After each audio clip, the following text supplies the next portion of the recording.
이PD, 같은 기수라고 해서 재발률이라든지 혹은 뭐 5년 생존율이라든지 이러한 것들이 모든 환자들이 똑같을까? 상식적으로? 그러니까 예를 들면 이런 거야. 오늘 대학병원 교수님께서 자기 환자가 새롭게 진단받은 환자가 뭐 10명이 왔어. 근데 그 공교롭게도 그 10명의 환자가 전부 다 그 사이즈가 비슷비슷하고 전이된 정도 똑같아서 똑같이 2기 진단을 받은 거야. 그럼 그 사람의 재발률이 똑같을까? 당연히 그 중에 누구는 재발되고 누구는 재발 안 될 수 있잖아. 그렇잖아. 아무리 똑같은 치료를 대학에서 받았다고 하더라도.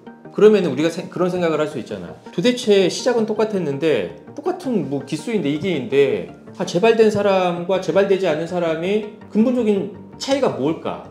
궁금하지 않아? 궁금하지? 그래서 거기에 대해서 한번 얘기를 나누려고 해. 뭐냐? 같은 이기인데 어떤 사람은 암을 몸에서 떼놓고 보니까 굉장히 착한 녀석이었고 어떤 사람은 굉장히 나쁜 녀석이었다는 거야. 요 두 개의 차이로 그 사람의 재발이 되느냐 안 되느냐가 결정됐다는 거지. 그럼 어디서 이걸 확인할 수 있냐? 조직검사 기록지라는 곳에 기술되어 있다 이거야. 이 악성도를 평가하는, 즉 착한 암이냐 나쁜 암이냐를 평가하는 항목은 크게 요 세 가지라고 봐도 틀리지 않아. KIR67 지수라는 거는 보통 이제 조직검사 기록집 보면 퍼센트로 나와. 퍼센트. 조직검사 기록집, 대학 병원에 따라서 조금씩 다르긴 한데 어쨌든 이 KIR67 지수라는 거는 동일한 시간에 얼마나 많은 세포들이 분열하고 있는지를 평가하는 지표야. 아주 심플하게 100%다. 그럼 어떻게 이해하면 되겠어? 떼낸 암세포가 예를 들어서 100마리라고 하면 동시간에 그 100마리가 다 분열하고 있는 거야. 현미경으로 막 바글바글하게 막 새끼 까고 있는 거야. 근데 예를 들어서 KI67 지수가 3%다. 그러면 어떻게 해석하면 되겠어? 100마리를 떼서 현미경으로 봤더니 3마리만 새끼를 까고 있는 거야. 그러면은 이게 100%와 3%는 어마어마한 차이가 있겠지. 그치? 뭐 1개월이 지난다고 하더라도 얘가 얼마나 많이 불어나는지는 뭐 상상할 수 있겠지. 그래서 보는 거고 데이터 하나 갖고 왔어. 보면 위에 건 어떤 거냐면 재발률을 본 건데 KIR67 지수가 10%보다 높은 이 점선이야. 10%보다 낮은 이 실선에 비해서 특정 시간 36개월로 가정해 볼게. 36개월 딱 보면은 재발률의 차이가 요만큼 났다라는 거야. 눈대중으로 봐도 30% 정도의 차이는 난 것 같아. 그럼 이게 재발률만 그러냐? 생존율은 안 그러냐? 생존율도 똑같아 이거야. 무조건 KIR67 지수가 높은 쪽이 낮은 쪽에 비해서 재발률이나 생존율의 차이가 많이 이렇게 안 좋아지는 걸 확인할 수가 있어. 이 KIR67 지수는 조직검사 기록지 어디서 볼 수 있냐? 아산병원 조직검사 기록지이고 이분은 보니까 이제 유방암 환자이시고 조직검사를 해서 봤더니 KIR67 몇 %다? 80에서 90%다. 이분은 굉장히 높은 수치인 거지. 예후적으로는 조금 더 불리해지겠지. 나쁜 암이라고 표현할 수 있겠지. 다른 예를 보면 이분은 몇 % 진단받았어? 10%보다 작다라고 진단을 받은 거야. 그럼 상대적으로 이제 KIR67 지수는 좀 낮은 거고 동일한 기수라고 가정한다면 착한 암입니다 라고 얘기를 하는 거지. 두 번째는 분화도를 보는 건데 분화도는 KIR67 지수하고는 조금 달라. 분화도는 이게 막 얼마나 막 분열하는 걸 보는 게 아니고 이 세포의 하나의 모양 혹은 떼낸 그 조직 전체의 모양이 얼마나 정상과 달라졌냐를 보는 거야. 그래서 딱 봐도 어때? 요거랑만 비교했을 때 여긴 뭔가 좀 막 이상하잖아. 무슨 그림인지도 모르겠잖아. 그치? 여긴 담벼락 같은 게 있는데 담벼락도 막 무너졌고 그치? 세포 하나만 봐도 여기는 균일한데 여길 보면 어때? 핵도 엄청 많이 커졌잖아. 얘에 비하면 이렇게 막 쪼개진 것도 보이고. 그래서 이런 녀석들을 하나하나 봐서 얼마나 정상과 달라졌냐에 따라서 그레이드 점수를 높게 주거나 아니면 특정 용어를 이렇게 붙여줘.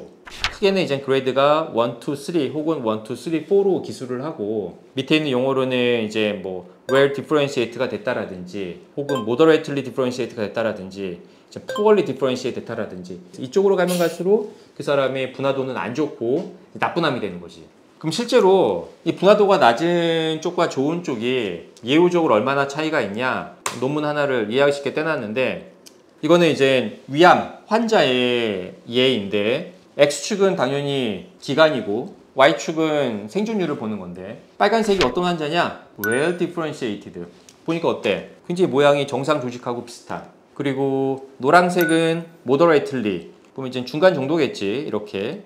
세 번째 초록색은 poorly differentiated. 보면 이제 이쪽으로 점점 간 거지. 이것에 따라서 같은 기간에 어마어마한 생존율의 차이를 보인다는 거야. 이건 당연히 무시할 수가 없겠지. 그래서 이게 이렇다라는 거 우리가 확인할 수 있고, 그래서 이게 분화도가 우리의 이제 재발률이나 생존율에 어느 정도 영향을 끼치는 데에서 아주 단적으로 확인할 수가 있고, 그럼 조직검사 기록지 실제로 어떻게 쓰여졌냐? 이렇게 쓰여져. 일반적인 걸 내가 갖고 온 거고, 암 종류에 따라서 조금씩 다르고 병원마다도 좀 기술하는 방법이 조금씩 다른데, 보편적으로는 유방암 같은 경우에는 이렇게 그레이드로 평가를 해줘.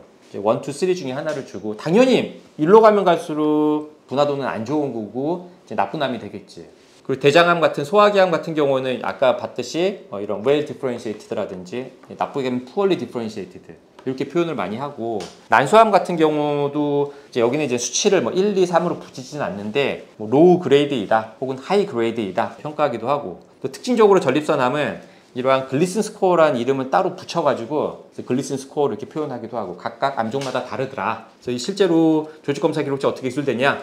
이렇게 됐다 이거지. 뭐라고 써있어? 당연히 유방암이고 등급이 3-3으로 쓰여있는 게 보이지. 이제 1점, 2점, 3점으로 보통 표현하고, 그레이드가 3점 만점에 3점을 받았다라는 거야. 당연히 나쁜 암에 속하겠고. 이분 봐봐. 아까랑 똑같은데 그레이드가 3인데 KI67은 몇 %야? 80에서 90이었잖아. 굉장히 이분은 좀 많이 불리하지. 이분은 표준 치료도 표준 치료이지만 정말 그 이외에 다른 것들도 많이 적용하셔야 되고 최선을 다해서 할 수 있는 것들은 해야 되는 환자라고 나는 생각이 되고, 환자한테 그렇게 설명을 좀 해드려. 이거는 이제 콜론 캔서이니까 대장암이지. 그래서 그 소화기암 뭐라 그랬어? 이렇게 moderately differentiated. 아까 얘기로 따지면 어떻게 되겠어? 분화도가 매우 잘 되어 있지는 않지만 그렇다고 엄청 분화도가 안 된 나쁜 암 정도는 아니다. 중간 정도다. 라고 이렇게 기술되어 있는 거야. 난소암 같은 경우는 이제 아까처럼 뭐 1, 2, 3점 숫자로 구분하지도 않고 그냥 그레이드가 하이 그레이드냐, 로우 그레이드냐 이런 형태로 표현을 해줘. 마지막으로 세포 타입인데, 이건 아까 얘기했던 증식도하고 두 번째 분화도 얼마나 정상으로부터 얘가 이상하게 변했냐를 보는 게 아니야. 얘는 그냥 어떤 거냐면은 세포를 딱 떼서 보면 그냥 그 세포야. 근데 그냥 세포 특징 자체가 너무나 확연하게 다른 거지. 대표적으로 내가 유방암, 폐암, 난소암을 갖고 왔는데, 유방암 같은 경우는 유방암 환자들 이거 모르는 분은 없을 거야. 보면 이제 크게 4가지로 세포 타입이 분류가 됐는데, 트리플 네거티브냐, 허투 양성이냐, 루미널 B냐, 루미널 A냐. 일로 가면 갈수록 예후적으로는 유리하고, 흔히 얘기하는 이제 착한 암이더라라고 표현하는 거지. 일로 갈수록 예후가 좀 안 좋고. 그래서 간혹가다 그런 분이 계셔. 트리플 네거티브인데 이제 KR67 지수도 상당히 높으면서 분화도도 되게 안 좋으신 분. 근데 이분이 일기야. 너무나 운이 좋게 초기에 발견된 거야. 정말 기적처럼. 그래도 이런 분들은 항암을 해야 되고, 예후적으로 재발률이나 이런 것들은 많이 높아지는 거지. 반면에 가장 좋아 루미널 A야. 그리고 KI67도 적고 낮고 뭐 분화도도 되게 좋아. 똑같은 일기야.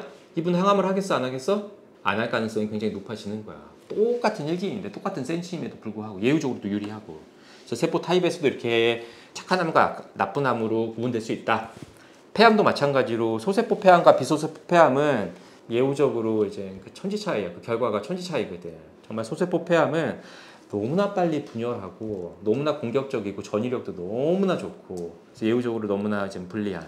난소암도 난소암 환자분들 다 아시겠지만 고등급 장애성, 저등급 장애성, 뭐 클리어셀, 점액성, 뭐 내막량성, 요로 가면 갈수록 이제 착한 암이라고 보통 표현하고, 결과는 뭐겠어? 이제 재발률이나 이런 것들이 낮다라는 거지. 반면에 일로 가면 갈수록 보편적으로 같은 기술하면 이제 나쁜 암으로 불리고 재발률은 높아지고, 이렇게 우리가 분류할 수 있고. 그래서 이거 하나 또 갖고 왔는데, 여기는 개월수가 아니라 데이야, 데이. 1000일이니까 대략 3년 좀 안 되겠네, 그지? 그리고 여기는 전체 생존율을 보는 건데, 빨간색이 루미널 A고 마지막 갈색은 이제 트리플 네거티브 3중 음성이. 같은 기간에 생존율의 차이가 어마어마하게 차이 나는 걸 확인할 수 있는 거지. 좋아. 그럼 도대체 이게 왜 그러냐 이거지. 당연히 이해는 되지 어느 정도. KR67 지수가 높은 거는 너무나 빨리 분열한다는 거니까 예후적으로 불리하겠고. 근데 두 번째는 좀 이해가 가.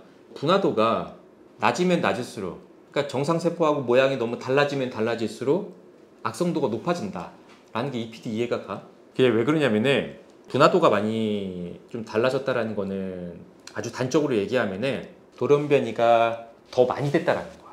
그러면은 이 암세포가 돌연변이가 될 때 어떤 게 돌연변이 될까? 도대체 돌연변이 얘네들을 왜 할까? 뭘 하고 싶어서? 이유가 있을 거 아니야. 새끼를 많이 낳고 보다 좋은 환경에서 왜 원래 유방암이라고 가정하면 여기에서 이제 집을 차리고 결혼해가지고 애기 낳고 막 식구가 많아져. 좁잖아.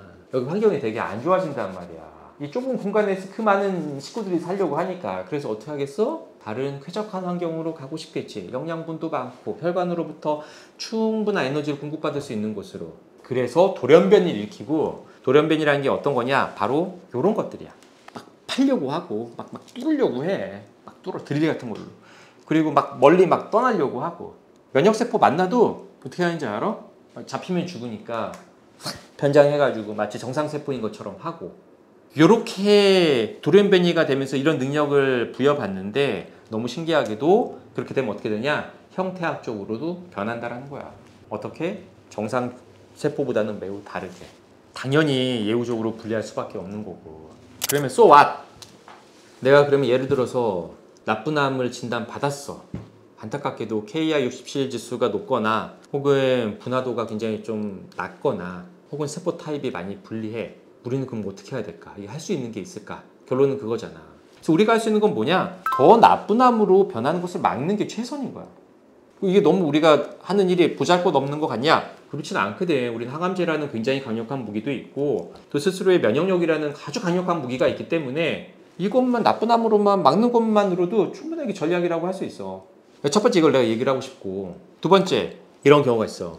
누구나 암 진단받은 분들의 마음은 똑같겠지만 그래도 내가 조금 더 악성도가 높은 나쁜 암으로 진단받았던 분들은 반드시 첫 치료에 최선을 다해야 돼.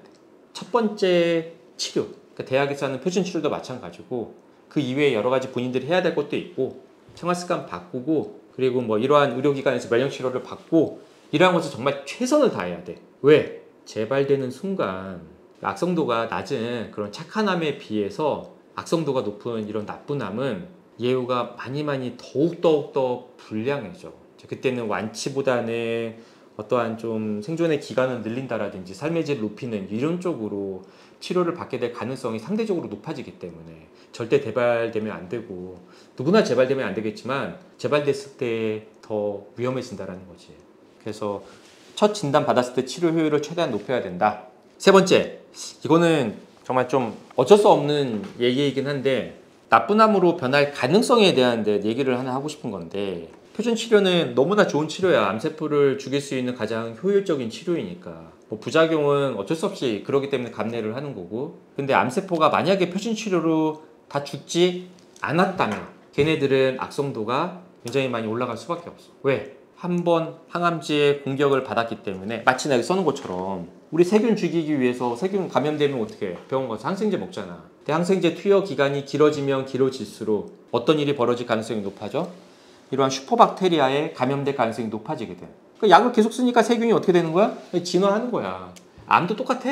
자기를 어떠한 약물로 막 죽이려고 하면 그 약물로부터 자기가 죽지 않기 위해서 스스로 진화를 하게 돼. 그러다 보면은 모양도 변하고 그럴 수밖에 없고 막 숨으려고 하고 그럴 거 아니야. 항암제 내성 생기고 그렇게 되면 악성도가 높아질 수밖에 없고 더 나쁜 암으로 갈 수밖에 없다는 거지. 너무 안타깝긴 한데, 그럼 이거 뭐 어쩌라는 거예요? 뭐 항암 안 할 수도 없고 그렇잖아. 그래서 본인의 면역세포가 제 역할을 할 수 있는 몸의 환경을 만드는 이런 전인 치료가 꼭 필요해. 어떤 사람들, 모든 사람 마찬가지겠지만 이런 나쁜 암을 가지고 있는 사람들은 할 수 있는 건 최선을 다해야 돼. 본인의 면역력만큼 파워풀하고 믿을 수 있는 게 없잖아. 그렇지? 면역세포가 많이 있다고 해서 뭐 암세포들이 그것 때문에 내성 일으키고 뭐 돌연변이 아니야? 그렇지는 않거든. 약물에 대해서 그런 거지. 그리고 마지막으로 내가 가져온 건데 너무 뻔한 얘기긴 하지만 우리가 할 수 있는 거는 그런 거 같아. 우리 몸을 정화시키는 거야. 오염되지 않게끔 면역세포들이 좋은 환경에서 살 수 있도록. 그래서 누누이 내가 얘기하지만 뭐 전이 재발을 억제하는 방법에서도 내가 논의한 바이지만 우리 몸을 염증 상태로부터 좀 벗어나게 하고 깨끗하게 만들자는 거지. 해독을 하는 거지. 그리고 또 하나, 충분한 산소를 공급해서 저산소 환경으로부터 좀 벗어나는 그러한 것들을 하기 위해서는 너무나 뻔하지만 충분한 휴식이라든지 뭐 수면, 뭐 필요에 따라서는 어떠한 이제 염증을 개선할 수 있는 항산화제라든지 이런 것도 복용하시고, 그리고 또 체온 꼭 높이려는 습관 꼭꼭 좀 가지시고 워싱 난 너무 좋은 것 같아요. 워싱. 그러니까 겨울에는 당연히 안 되지만 워싱하는 것도 굉장히 좋고 그리고 워싱하면은 좋은 게 사람이 어떠냐면은 리프레시가 돼요. 지면하고의 뭐 대지의 기운을 받고 막 이런 걸 떠나서 리프레시가 되기 때문에 이런 것도 있고 산소요법 항상 강조하지만 그리고 병원에서 할 수 있는 온열 치료라든지 면역주사라든지 면역치료 이러한 것들을 복합적으로 해서 이게 조금 더 나쁜 암으로 가는 거를 막고 우리 면역력을 높여서 비록 나쁜 암이지만 면역세포들이 죽일 수 있도록 그러한 전략을 꼭 좀 택했으면 좋겠어.